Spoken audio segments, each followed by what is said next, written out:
de la protección constitucional se refiere a los partidos políticos y a los grupos de presión. Entonces, abarca la división de poderes, pero mejor aún se podría mencionar como la división de ejercicio del poder delegado por medio de la competencia, para así evitar que el poder esté concentrado en un solo ente estatal. ¿Qué quiere decir esto?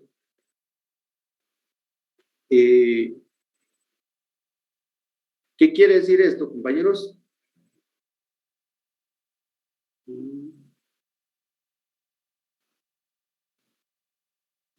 ¿Qué quiere decir esto? De que al momento de que se crean los 3 órganos de Estado, cada uno tiene una competencia para poder conocer en su materia específica. Por ejemplo, el organismo judicial conoce la justicia ordinaria, ¿verdad? Internamente conoce cuestiones administrativas para que el órgano sea de forma, se pueda organizar de una buena forma y administrar de una buena forma. El organismo legislativo tiene su propia competencia. Eso está, y cada uno de las competencias que tiene cada órgano de Estado está regulado en la Constitución Política de la República de Guatemala. El organismo ejecutivo, por medio del presidente, tiene sus propias funciones. Bueno, entonces, ¿qué es lo que busca el instrumento de protección político? De que haya una división del poder y que no esté concentrado en un solo órgano o en una sola persona, para que así dividido el poder es menos probable que haya alguna violación o alguna amenaza de una violación de los derechos que tenemos, que nos declara la Constitución las leyes ordinarias, ¿verdad? Bueno, políticos. Seguimos con los políticos. Por tal motivo y para verificar la correcta ejecución del ejercicio del poder, se han creado controles los cuales podemos clasificar en, ahora bien, el instrumento aquí sería así, el instrumento de protección político, el instrumento político de la protección constitucional tiene dos controles, un control político intraorgánico y uno interorgánico. Vamos a ver el control intraorgánico. Son los que operan dentro de un mismo órgano del poder público para limitar su ejercicio y su funcionamiento. Esos también son llamados verticales. ¿Qué quiere decir que son llamados verticales? Que si bien es cierto, hasta el presidente para abajo, hasta la persona, por así decirlo, sin discriminar, que hace la limpieza, o el conserje o el seguridad, sin discriminar, porque el trabajo dignifica al hombre, ¿verdad? Bueno, y de igual forma, de él hasta el presidente, la máxima autoridad. Entonces, ¿qué es lo que busca este control político intraorgánico? Que en el mismo órgano donde se está observando este control, efectivamente, ¿verdad? No se pueda o no se violente los derechos de las personas. Por ejemplo, un tipo de control interno, estamos hablando de intraorgánico, ¿verdad? Es cuando uno, en la administración pública, ¿verdad? Cuando uno está trabajando en algún lado. ¿Qué es lo que hace uno al llegar al trabajo? Lo primero que hace uno, más si uno ya le agarró el tráfico, a marcar, ¿verdad? Ya sea que uno ponga la huella, uno pone toda la mano o uno llena una bitácora y firma. ¿Qué pasa si la persona que está antes de nosotros llegó a las 8:01? Ya no podemos alterar que nosotros llegamos a las 8, ¿verdad? Porque ya arriba hay una hora anterior que es mucho más tarde, ¿verdad? O en otros casos, en esa bitácora, al llegar a las 8 de la mañana le ponen una línea amarilla y los que se anotan después de esa línea amarilla, obviamente llegaron tarde, aunque pongan de que llegaron a las 7:55 XY, ¿verdad? A eso se refiere con el instrumento político de la protección constitucional de los controles políticos intraorgánicos. Ahora bien, controles políticos interorgánicos. Estos interorgánicos se dan entre órganos, ¿verdad? No es dentro del mismo órgano, sino que es entre órganos. Y eso nos lo establece también la Constitución, que nos dice que ningún órgano está supeditado a otro órgano, ¿verdad? Y actuarán con independencia. No tienen que rendirle pleitesía, hablando de esa forma, a ningún otro órgano, ¿verdad? Por ejemplo, el organismo judicial tiene su independencia, el organismo legislativo tiene su independencia y el organismo ejecutivo tiene su independencia. Y claro, cada órgano tiene su ley. El organismo judicial tiene la ley del organismo judicial y tiene la ley del servicio civil del organismo judicial. El Congreso tiene la ley del organismo, la ley ley orgánica del Congreso de la República, ¿verdad? Ley orgánica del organismo legislativo. Y lo que establece la Constitución con respecto a las atribuciones del presidente, vicepresidente, el vicepresidente cuando va a actuar en Consejo de Ministros y todas esas situaciones, ¿verdad? Y también tiene su propia ley, la ley del organismo ejecutivo, la ley orgánica del organismo ejecutivo. A eso se refiere con los controles políticos interorgánicos. Bueno, los económicos y hacendarios, siempre estamos hablando dentro de los controles políticos, el instrumento de protección político para proteger la Constitución. Bueno, los económicos o los hacendarios son instrumentos protectores que se establecen para manejar la pureza de los recursos y su utilización dentro de los límites constitucionales. En este tipo de instrumento debemos mencionar la recaudación de ingresos ordinarios y extraordinarios. ¿A qué se refiere la recaudación de ingresos ordinarios y extraordinarios? Exclusivamente a impuestos, a préstamos, a bonos del Tesoro y a ayudas internacionales que el Estado de Guatemala, por ser parte de una organización internacional, tiene derecho, ¿verdad? Obviamente ustedes saben de que entre más nos ayudan, más esclavos somos de los que nos ayudan. Eso es una cuestión muy, muy general, ¿verdad? Hoy por hoy no podemos decir, sí nos ayudan sin obtener algún beneficio, ¿verdad? Siempre el Estado que nos va a ayudar, siempre va a tener un beneficio, ¿verdad? Ay, Dios mío. Perdón, compañeros, solo voy a salir porque no sé por qué motivo me aparece esto aquí así. Permítanme, compañeros. Son los compañeros los que están rayando. Usted no tenga pena. Usted continúe con su clase, no se preocupe. Puros niños, patojos, respeten. Sí, compañeros, discúlpenme, pero hay que tratar de dar la clase lo mejor posible y pues a los compañeros que lo están haciendo les pido con el mayor respeto posible, pues que no lo hagan, ¿verdad? Porque Expúlsalos, Lick. Vamos a permitir que continúen en la clase. Bueno. Entonces, los económicos y los hacendarios era lo que les estaba diciendo, los ingresos ordinarios y extraordinarios. Y también lo más importante, no sé si alguno de ustedes se recuerda que en noviembre, si no estoy mal, del año pasado, hubieron grandes manifestaciones, ¿verdad? ¿Y por qué? ¿Cuál era el meollo del asunto?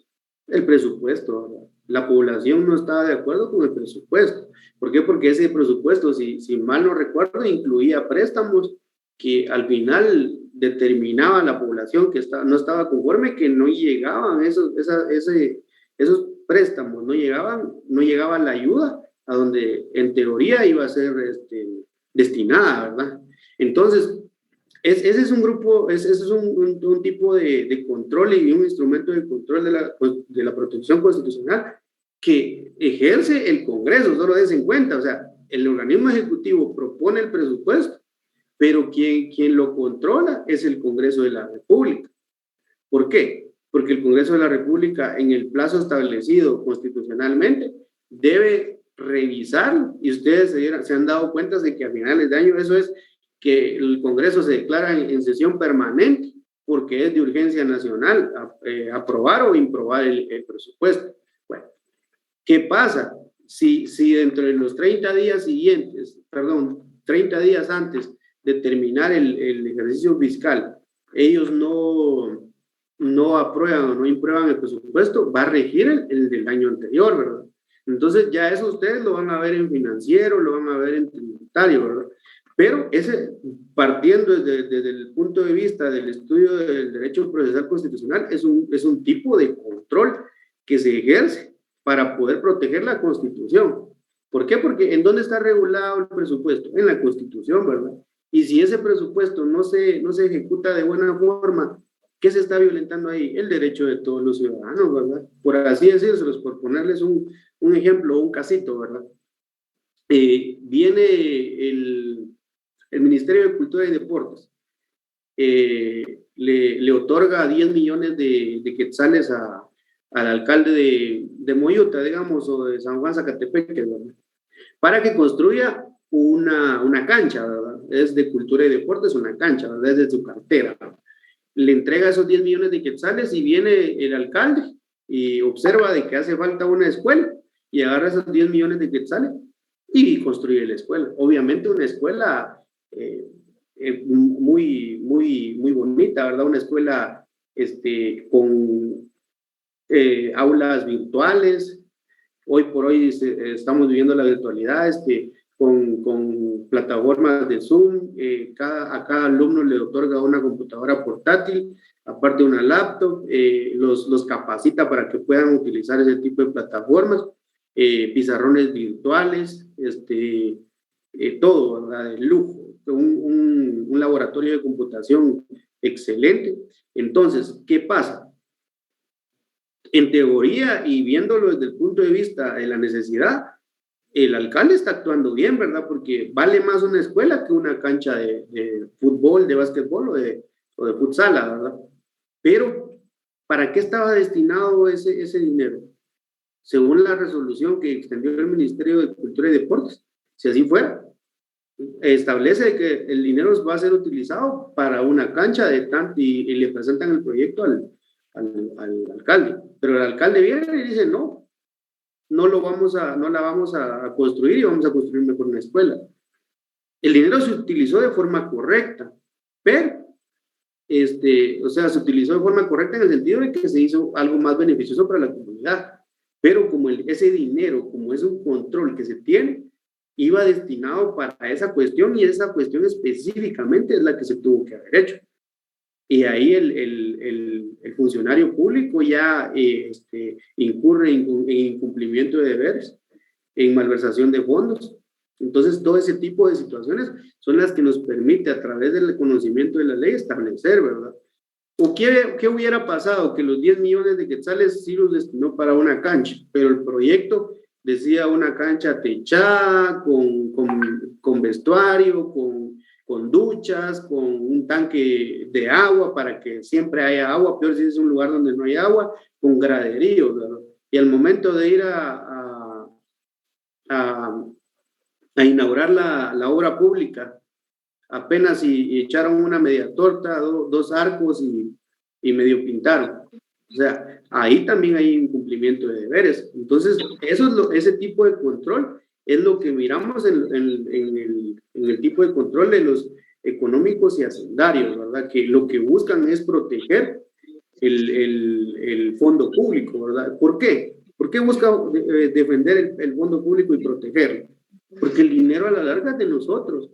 Si bien es cierto, alguien dice, bueno, una libra de tomate, yo no pago impuesto para una libra de tomate, me la vende alguien en la calle, en el mercado, y yo no pago. Si voy a Primark, voy a Walmart, voy a la despensa, voy a la Torre, voy a la Barata, ahí yo pago impuestos, pero mejor en el mercado. Ok, pero ¿cómo trasladaron ese producto para acá, para la capital, para los que residimos aquí? Con gasolina, ¿verdad? Con transporte, y la gasolina paga un impuesto. Entonces, ahí es donde realmente nosotros sí tenemos que ver que nuestra economía está siendo afectada al momento de que no se está ejecutando bien el presupuesto general de la nación, ¿verdad? Bueno, y ahora con el instrumento social de la protección constitucional. ¿A qué se refiere esto?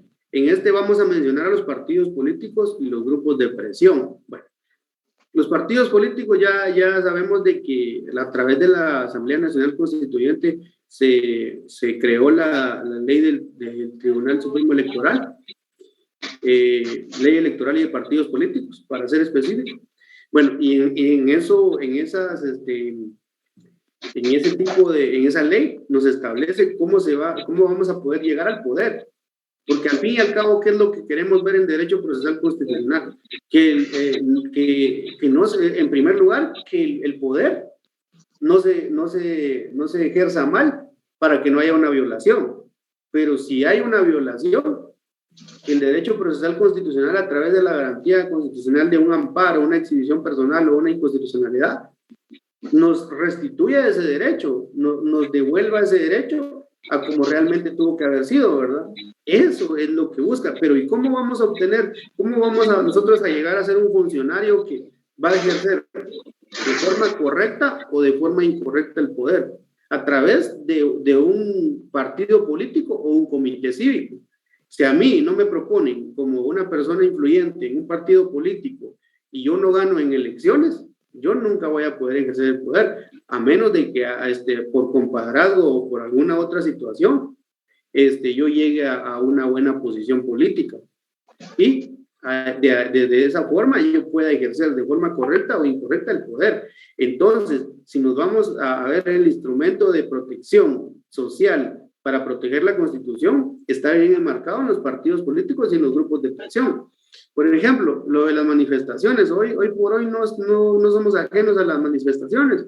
Las manifestaciones nos están haciendo pedazos la vida, pero ellos buscan restablecer o buscan un fin, y nosotros buscamos otro fin. Por ejemplo, uno que se traslada todos los días al trabajo, lo que busca es el micrófono. Ya, compañero, ya lo silencio.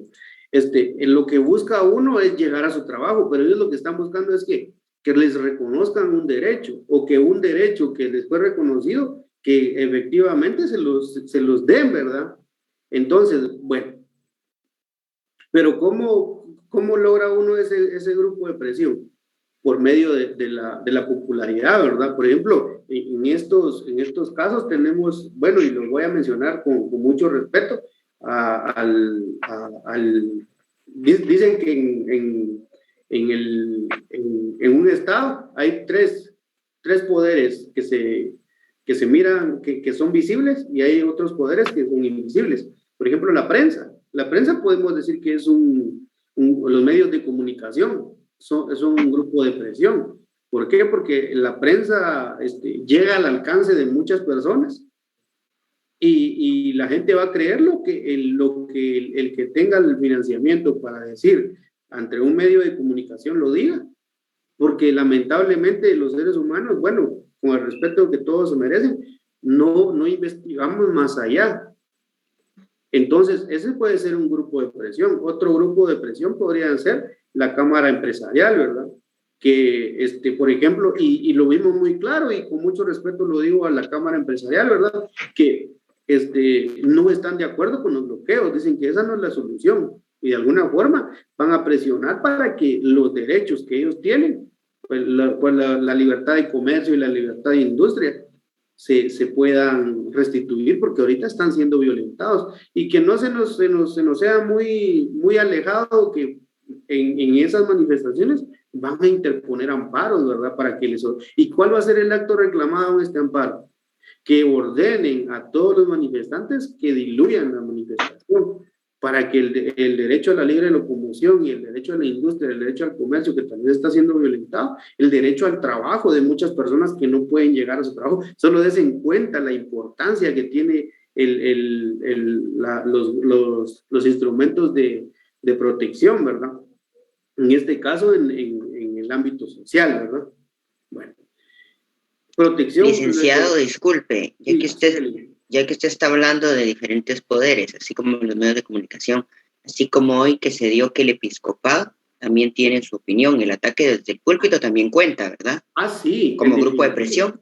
Sí, mire, tal vez no como grupo de presión, porque recuérdese que ahí quien ejerce la voz es el líder religioso, ¿verdad? Entonces, en este caso, ustedes saben muy bien de que la iglesia tiene una trascendencia a través del fenómeno histórico, ¿verdad? Histórico-social. Ustedes saben que hubo un momento en el que la iglesia tuvo poder, y mucho poder, porque era la iglesia. Eso lo van a ver ustedes en filosofía del derecho. La iglesia tuvo mucho poder, y tanto poder que ellos mismos nombraban a los reyes, en teoría, y con mucho respeto, ¿verdad?, a todas las religiones, en teoría, en nombre de Dios, ¿verdad? Eso es muy complejo. Yo no estoy hablando mal ni bien de la religión, pero venir y decir, bueno, en el nombre de Dios yo te designo como monarca, ¿verdad? Eminentemente, ahí se podría decir que tal vez es un medio de presión, le diría yo, tal vez, ¿verdad? No un grupo. Obviamente sí podemos ver a la iglesia como un grupo de presión, pero recuérdense que la iglesia en la mayoría de los casos debería de abstenerse de emitir muchos comentarios, porque son muy delicados. Es como nosotros, por ejemplo, yo que estoy ejerciendo la docencia, me limito a hacer muchos comentarios por el bien de que ustedes no siembren una idea en su mente. No les estoy diciendo que cualquier idea, ¿verdad? Porque todos tenemos libertad de pensamiento, pero de que a partir de que yo les diga algo, ustedes crean que eso es, y de ahí en adelante se definan lo que van a hacer. Eso es muy importante. Al momento de que uno está a cargo de un cierto grupo de personas, tiene mucha más responsabilidad, ¿verdad? Entonces sí, Helio, eso podría decirse que es como un medio de presión, ¿verdad? Bueno, vamos a continuar con los jurídicos, y aquí vamos a hablar estrictamente de la rigidez constitucional. ¿En qué sentido? Nosotros sabemos de que la Constitución de nuestro Estado es mixta, evidentemente es de carácter mixto. ¿Y por qué es de carácter mixto? Porque tenemos artículos que son reformables a través del Congreso de manera ordinaria, tenemos artículos que son reformables por medio de una Asamblea Nacional Constituyente, y tenemos artículos de que aunque hagamos lo que hagamos, obviamente, tal vez si creamos una nueva constitución a través de otra nueva asamblea nacional constituyente, toco madera, ¿verdad? Esperemos que no pase, porque un rompimiento constitucional es muy grave. Ahí podríamos cambiar esos artículos pétreos. De lo contrario, esos artículos son irreformables. ¿Por qué se llaman pétreos? Porque vienen del latín de piedra, ¿verdad? O sea, que es inamovible, ese sentido, es lo que tienen esos artículos, el sentido, el origen de esos artículos son inamovibles, y no, esos tienen que trascender sobre todo, ¿verdad? Entonces dice aquí, este tipo de instrumento que nos permite poder ejercer una buena protección constitucional se refiere a la dificultad que tenemos para poder reformar nuestra Constitución. Y como ya es de nuestro conocimiento, nuestra Constitución es de carácter mixto, ya que es una parte de ella puede ser reformada por el organismo legislativo ordinario, otra de sus partes ofrece dificultad para su reforma porque tiene que ser realizada por una Asamblea Nacional Constituyente, y además contiene normas pétreas que limitan por completo las reformas constitucionales. Por eso es que mencionamos que nuestra Constitución Política de la República de Guatemala es mixta. Bueno, este es otro grupo, este es otro instrumento de protección constitucional, el jurídico, ¿verdad? ¿Por qué? Porque la misma Constitución pongámoslo así de ejemplo. ¿Se recuerdan en la clase que yo les dije por qué en la ley de amparo nos establecía que por medio de un auto acordado podríamos modificar la competencia, a menos la del artículo 11, ¿verdad? Lo que se puede hacer es ampliarla, pero no disminuirla, ¿verdad? ¿Por qué? Porque una ley constitucional es muy difícil de reformar. Bueno, lo mismo pasa en la Constitución. ¿Qué pasaría si nosotros tenemos nuestra Constitución? Y les voy a poner un ejemplo que de seguro se les va a venir rápido a la mente. Y yo sé quién se les va a venir a la mente ahorita. Perdón. Imagínense que en el artículo 184, si no estoy mal,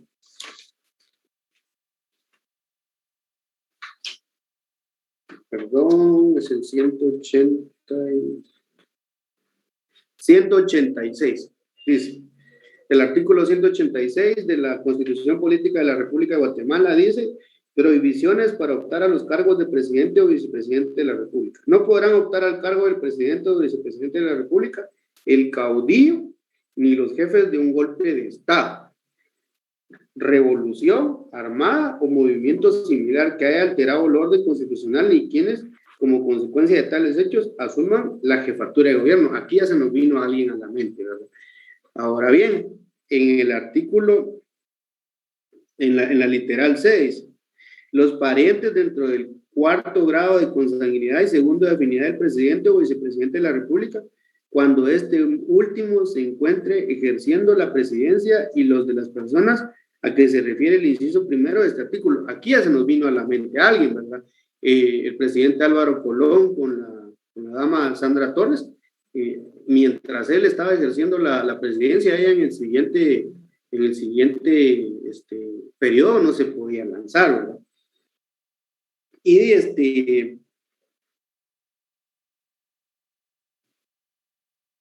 perdón, se me fue esto.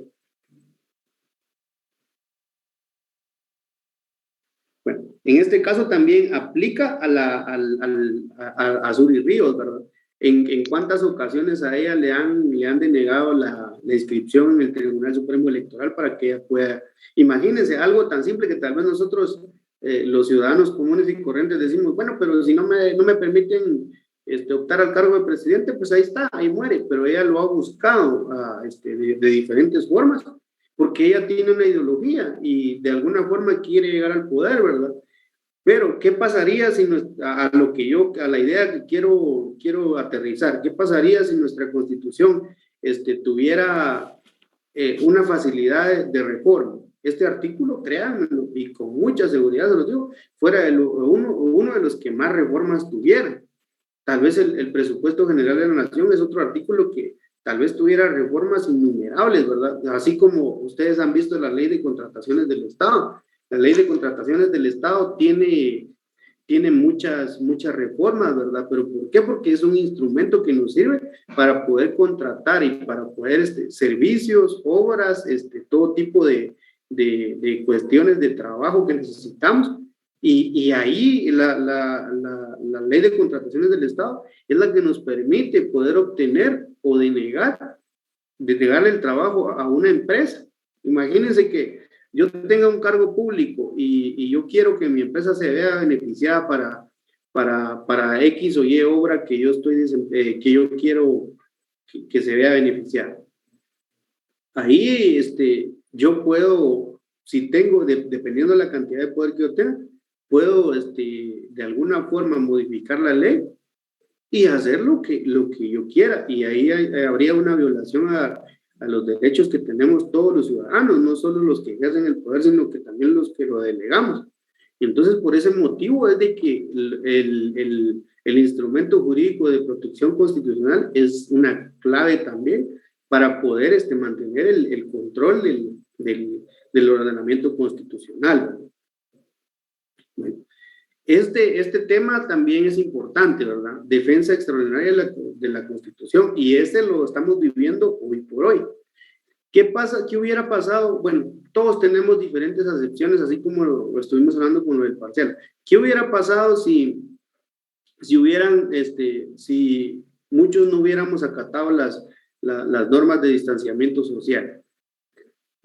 Hubieron quienes estuvieron de acuerdo, hubieron quienes estuvieron en contra.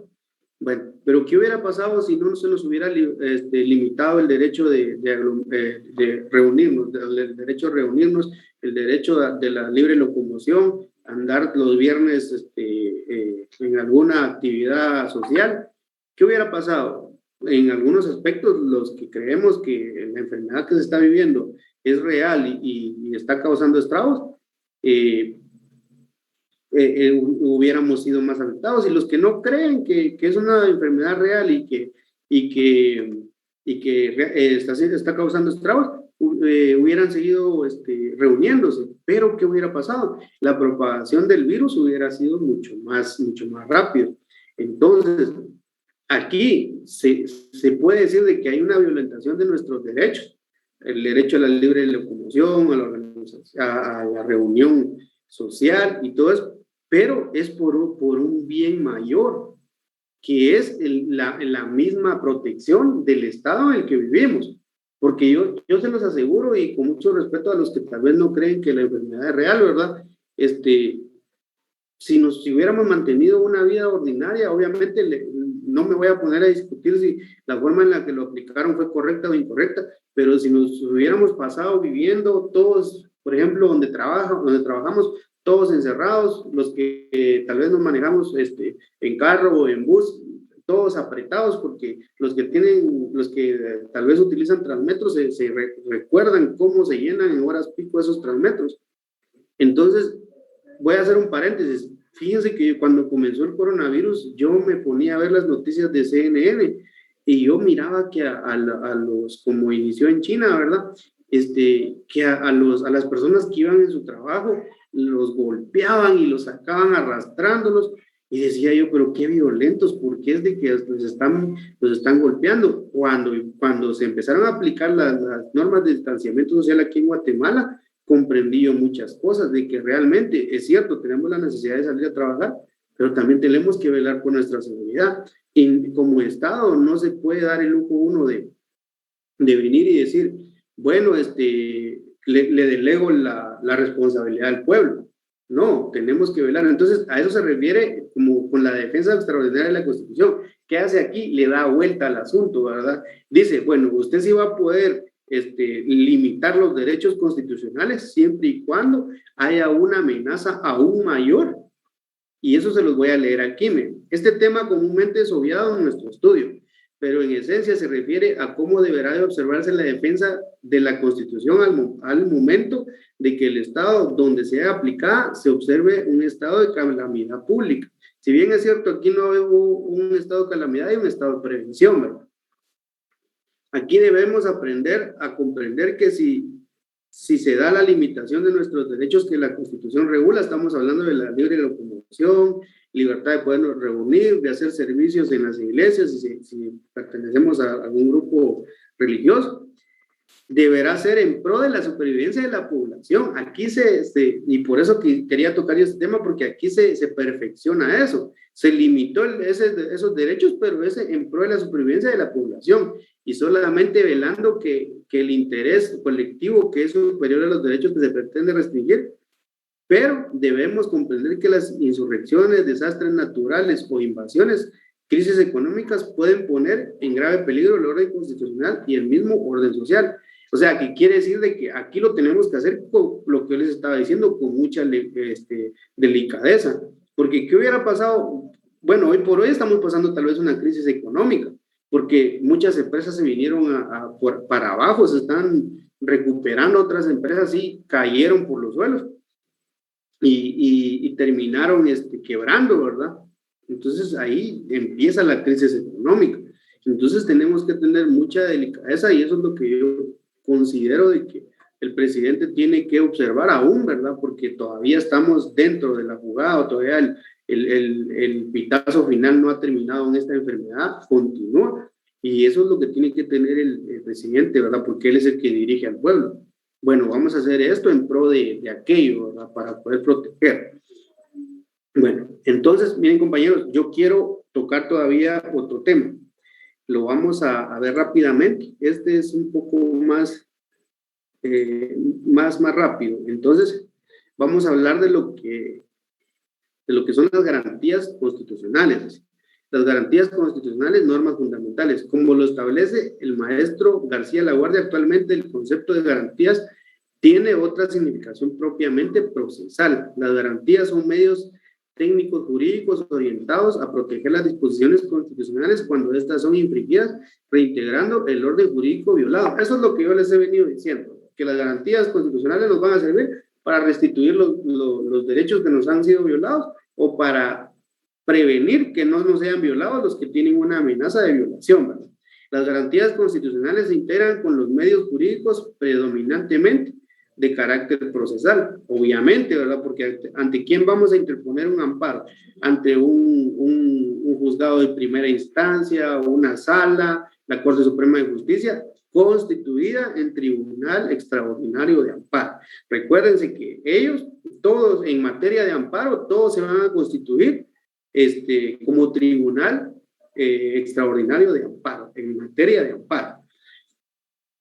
Ya explicadas, mencionaremos las garantías constitucionales que contempla la Constitución Política de la República de Guatemala, que es la exhibición personal, el amparo y la inconstitucionalidad de las leyes. Bueno. La exhibición personal.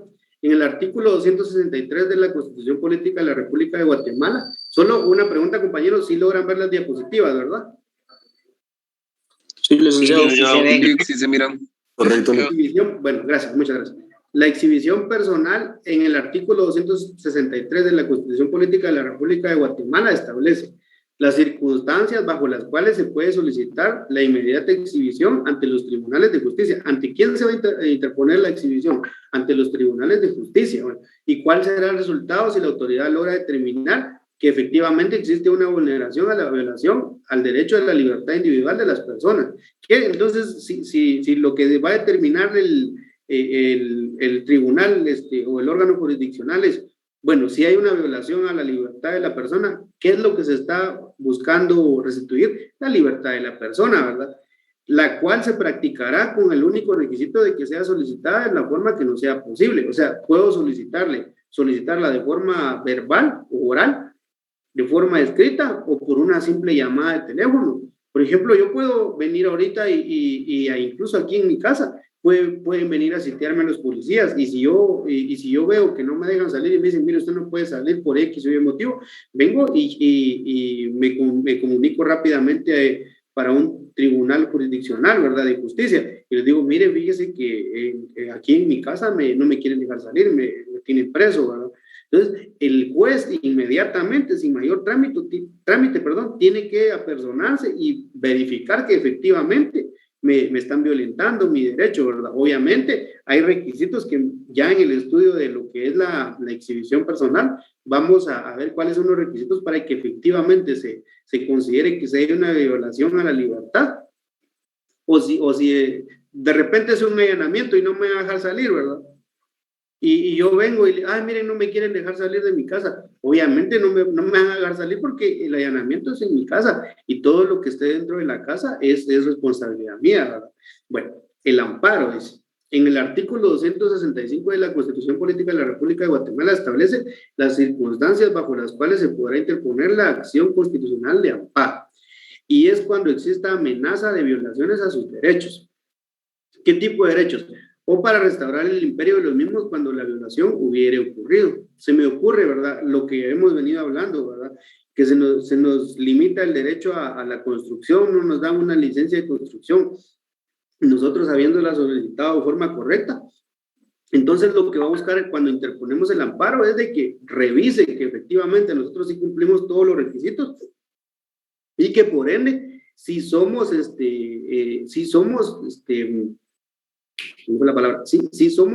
los ideales para que ese derecho, o sea, sí hay algo ideal que nos permita obtener ese derecho, güey.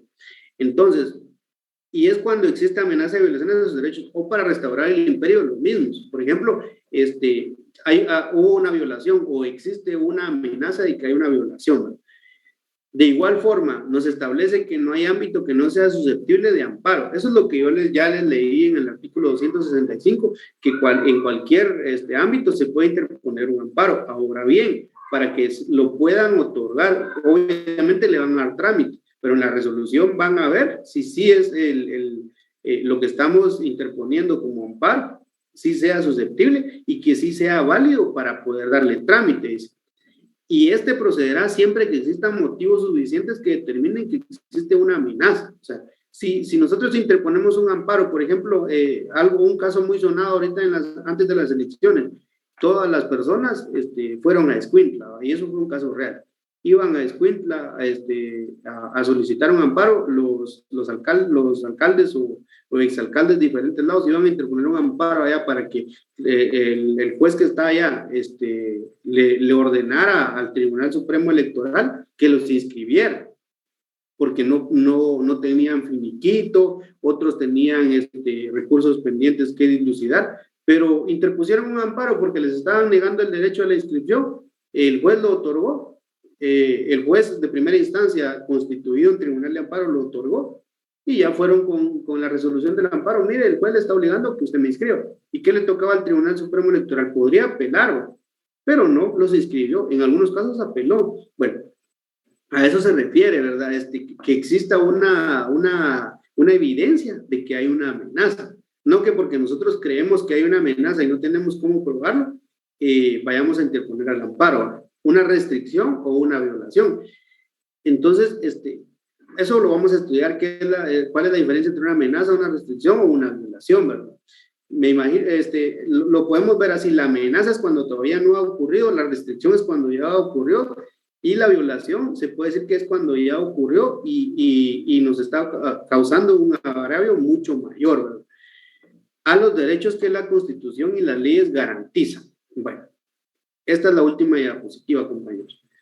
Bueno, dice: y la inconstitucionalidad de las leyes, que puede ser de carácter general, perdón, en casos concretos, y de carácter general. Esto, más que todo, lo que vamos a estudiar van a ser las diferencias también. Esta se puede plantear en todo proceso de cualquier competencia. O sea, yo lo puedo interponer en la inconstitucionalidad a casos concretos, la puedo interponer en un juicio ordinario laboral, en un juicio ordinario de divorcio, en un juicio de pensión alimenticia, bueno, y en cualquier instancia o casación.